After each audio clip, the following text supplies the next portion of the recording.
morning. Hope you're doing well today. Another beautiful morning, cool. Sun's coming up behind me. I can see it in the top of the trees in front of me. And it's going to be another beautiful day.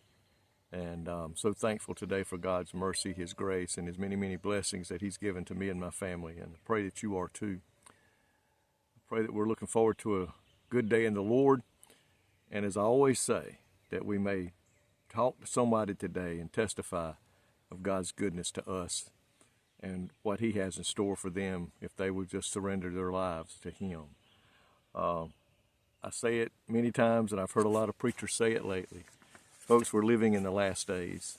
We're getting close to the coming of the Lord. And if we're going to do anything for the Lord, we must do it now. If we're going to be a witness, we must do it now.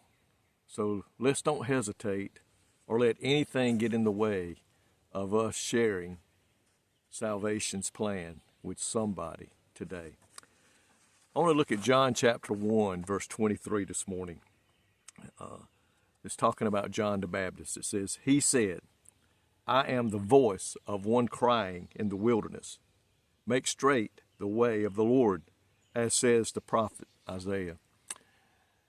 They asked him who he was. Was he one of the prophets? Was he the Messiah? He said, no, I am the voice. He was identifying himself. I am the voice of the one crying in the wilderness. And the two words there, I am, are all throughout the Bible. It describes people as they tell you who they are. And, and when Moses saw the burning bush and the Lord began to talk to him about, I'm going to send you to Egypt and you're going to bring my people out and you're going to do this and you're going to do that. He said, well, who do I tell them is sending me? And Jesus answered, I am. I am has sent me to you. Moses says, he said, I am not eloquent in speech. In another place, Jesus said, I am the way, the truth, and the life. Paul said, I am the chief of sinners. Gideon said, I am the least in my family. And Ruth said, I'm a foreigner. So today, my question to you and to me, how would you answer that question today? Who are you? Somebody says, well, who are you today?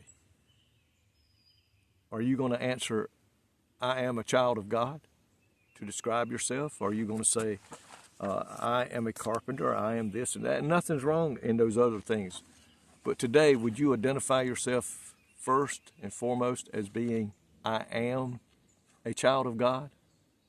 I am someone who has been forgiven of their sins and washed in the blood of Jesus Christ? John didn't hesitate. He didn't have to stop and think about, how am I going to answer this question?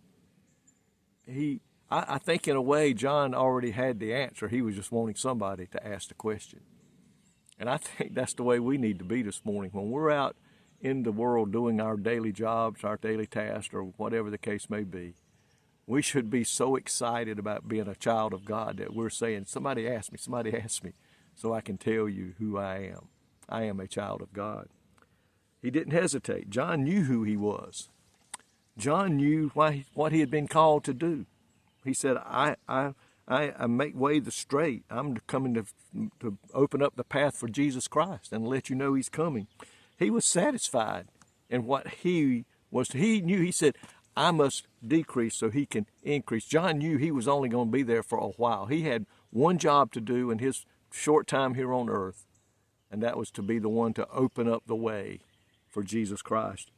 He was satisfied, he was confident, and he was content in what he was asked to do.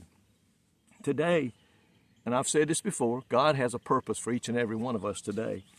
And the ability you need to fulfill your calling, you know what, is waiting on us to step out and accept it and then step into it. Jesus is waiting on us to step out and step into it. Then He and the Holy Spirit will come and guide us in what He would have us to do. I read an article the other day that says God only hits moving targets. As long as you stand still, He's waiting on you to make the first move. And we see that throughout the Bible, where God is waiting on us to take the first step.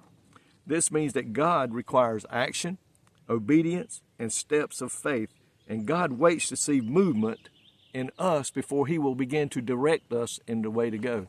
He's not going to keep, he might keep putting it out there and putting it in our spirit that this is what God wants us to do. This is what God wants me to do, and I need to accept it and step forward. If we will step out in faith in what we feel led to do for God, God will then begin to direct us even more in what he would have us to do. What is God waiting on you to do today to step out? I believe everybody kind of gets the idea of what God has for them to do. Maybe it just takes a little bit longer for us to get pushed out and step into that calling. But until you get there, folks, and step out into that calling, there's a lot of things that might not be getting done. And I pray today that if you're not yet active in the kingdom of God, please pray, listen to the Holy Spirit, listen to others around you. I've had, people will confirm it. Now, I don't think you have to, you should go out there and say, what do you think God's calling me to do? I think if you will be serious with God, God will tell you and put it into your spirit that you are to do for God. Please, let's all be active in the kingdom of God for him. And just say, when somebody says, who are you? I am a child of God. Thank you, Lord, today for your many blessings. Thank you for the calling that you put upon us and give us to go out and work for you in the kingdom of God to help lead others to you. I pray today, God, that if somebody is hesitating this morning, that today will become that moment of confidence and of surety in what you would have them to do. And Lord, I pray today, help us to do that. In Jesus' name, amen. May God richly bless you is my prayer.